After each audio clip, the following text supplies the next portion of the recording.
आपको बताएं, ओवैसी के काफिले पर हुई फायरिंग का सीसीटीवी फुटेज सामने आ गया है। फुटेज में 2 हमलावर गोली चलाते हुए नजर आए हैं। पुलिस ने एक आरोपी को पकड़ा है, दूसरे आरोपी ने थाने में सरेंडर किया है।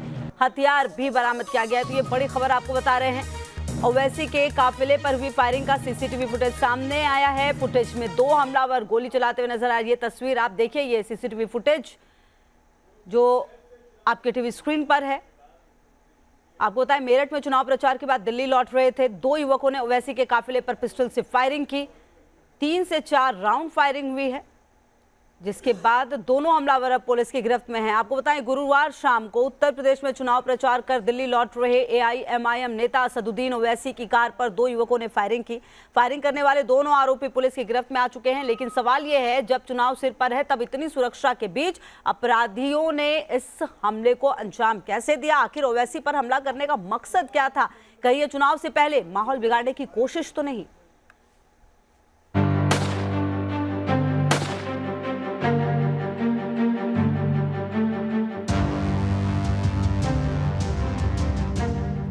असदुद्दीन ओवैसी के काफिले पर हमला, ओवैसी की गाड़ी पर कई राउंड फायरिंग। सीसीटीवी फुटेज में आप साफ देख सकते हैं कैसे 2 हमलावरों ने ओवैसी की गाड़ी पर फायरिंग की। पहली तस्वीर में आप लाल रंग की हुडी पहने शख्स को देख सकते हैं। उसके हाथ में पिस्तौल है और वो बेखौफ होकर टोल प्लाजा के पास ओवैसी की गाड़ी पर गोलियां चला रहा है। उसके ठीक पीछे दूसरा हमलावर भी आता है जो सफेद रंग का स्वेटर पहने हुए है। उसने भी हाथ में पिस्तौल ले रखा है और तनादन फायरिंग कर रहा है। चौंकाने वाली ये घटना गुरुवार शाम की है, जब AIMIM चीफ असदुद्दीन ओवैसी मेरठ जिले के किठौर क्षेत्र में एक सभा करने के बाद हापुड़ गाजियाबाद होते हुए दिल्ली जा रहे थे। हापुड़ के पिलखवा एरिया में नेशनल हाईवे पर छिजारसी टोल प्लाजा से गुजरने के दौरान 2 युवकों ने ओवैसी के काफिले पर पिस्टल से फायरिंग कर दी। इसमें 2 गोली ओवैसी की गाड़ी के निचले हिस्से पर लगी, जिससे उनके कार में छेद हो गए। फायरिंग से टोल प्लाजा के पास अफरा तफरी मच गई। घटना की सूचना पर गाजियाबाद और हापुड़ जिले की पुलिस मौके पर पहुंची। ओवैसी जी की जो कारगेट है वो जा रहा था, उसमें 2 लड़कों ने आके फायरिंग की। मौके पे तुरंत यहाँ पे, क्योंकि हमारी चेक पोस्ट भी थी, पुलिस ने मौके पे पहुंचने पे उसमें जो संदिग्ध एक व्यक्ति था उसको हिरासत में लिया है, उससे पूछताछ चल रही है। इसमें किसी के भी कोई भी घायल होने की सूचना नहीं, अभी तक किसी का कोई घायल हुआ नहीं है। घटना के बाद ओवैसी ने न्यूज नेशन से बातचीत की, पूरे घटनाक्रम के बारे में बताया और खुद पर हुए हमले के पीछे साजिश करने वालों का पर्दाफाश करने की बात कही।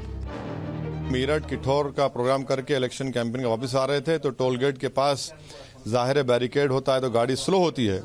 जब गाड़ी स्लो हुई तो हम पर इन्होंने हमला कर दिया, गोली चलाई। कितने लोग थे सर? कितनी दूरी से फायरिंग हुई? मैं बिल्कुल 10 कदम भी नहीं होंगे। क्या अमीन? 10 कदम भी नहीं होंगे। नेक्स्ट बाजू वाले बाजू की जो टोल की रोड थी उस पे थी गाड़ी। बाजू भी आप है उसमें। ये इस केस में कंप्लेनेंट भी हैं और ओवैसी साहब हमारे साथ हैं। अभी इनको पानी पीने देते हैं। लेकिन सर सवाल ये आ रहा है कि क्या इसके बाद आप सुरक्षा की दरकार करेंगे? आपकी मैं नहीं लूंगा। मेरा मोदी सरकार से, उत्तर प्रदेश के एडमिनिस्ट्रेशन से एक ही डिमांड है, ये 2 लोग ये बड़ा काम नहीं कर सकते। इनके पीछे बड़े बड़े दिमाग वाले जहरीले लोग हैं, उनको आप पीछे जाइए, उनको बेनकाब करिए। अगर आप नहीं करेंगे तो फिर हमला किसी और पर होगा। क्या लगता है सर, ये 2 लोगों का प्लानिंग है? इसके पीछे कोई बड़ी यकीनन बड़ी ताकतें हैं, बड़े जहन है, बड़ा जहर है, और वो नहीं चाहते कि असदुद्दीन ओवैसी संविधान की बात करे। वो नहीं चाहते कि असदुद्दीन ओवैसी उस जहरीली आइडियोलॉजी का मुकाबला करे। वो नहीं चाहते कि असदुद्दीन ओवैसी अल्पसंख्यक समाज, मुसलमान, दलित के उनके हक की लड़ाई लड़े। वो ये समझते हैं कि गोली मारकर हमको खामोश करने से उनका काम हो जाएगा। नहीं होगा। ओवैसी पर हमले के दौरान एक चश्मदीद ने हमें इस घटना के बारे में तफसील से बताया। कुछ चश्मदीद भी इनके साथ थे, हम उनको भी देखेंगे, उनसे बात करने की कोशिश करेंगे। जब ये हमला हुआ तो ये चश्मदीद हैं जो उस समय उनके साथी थे। क्या पूरा घटनाक्रम था, एक बार आप बताएंगे? क्या नाम है आपका? मेरा नाम यामीन है। यामीन जी, आप जैसे ओवैसी साहब बता रहे हैं, सिर्फ 10 कदम की दूरी पर 2 हमलावर थे जिन्होंने ताबड़तोड़ फायरिंग की। जी, हम लोग टोल गेट पे खड़े हुए थे, सामने एक गाड़ी थी जी। बगल वाले टोल गेट जो रोड होती है वहाँ पे 2 लोग थे जी। वो देखा, मैं एकदम से वो फायर कर रहे थे, तो मैंने सामने वाली गाड़ी को धक्का मारा, फिर जोर से धक्का मारा, फ्री हो गया, मैं निकल गया। ओवैसी पर हमला करने वाले एक शख्स का नाम सचिन है, जिसने लाल रंग की हुडी पहनी हुई है। उस पर ओवैसी के काफिले में शामिल एक गाड़ी ने टक्कर मारी, जिसके बाद वो सड़क पर गिर गया और बाद में उसने थाने में जाकर सरेंडर कर दिया। इसके थोड़ी देर बाद सफेद स्वेटर वाला शख्स, जिसका नाम शुभम बताया जा रहा है, उसने भी गाजियाबाद जाकर सरेंडर कर दिया और पुलिस ने मामले में इस्तेमाल किया गया पिस्टल भी बरामद कर लिया है। यूपी पुलिस के एडीजी लॉ एंड ऑर्डर खुद पूरे मामले की जांच में जुटे हैं। वीडियो फुटेज को देखने से तथा जो लोग वहां हिरासत में लिए गए थे उनसे मिलान करने पे उसमें से एक व्यक्ति के द्वारा घटना कारित किया जाना प्रकाश में आया है तथा उसे हिरासत में लिया गया है। उसके पास से एक अवैध 9 mm की पिस्टल बरामद हुई है। वीडियो फुटेज के आधार पर अन्य कार्रवाइयाँ आगे प्रचलित हैं। यूपी में पहले चरण का मतदान बस कुछ ही दिनों में होने वाला है। ऐसे में ओवैसी पर यह हमला कई सवाल खड़े कर रहा है, जैसे कि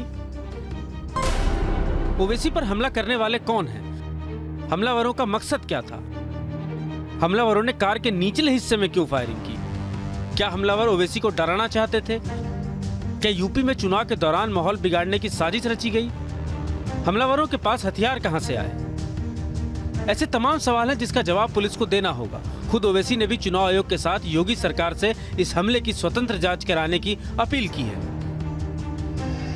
ओवैसी पिछले कुछ दिनों से लगातार पश्चिम यूपी में सभाएं कर रहे हैं। गुरुवार दोपहर उन्होंने मेरठ में डोर टू डोर कैंपेन किया, जिसे खत्म कर वो दिल्ली लौट रहे थे जिस वक्त उन पर यह हमला हुआ।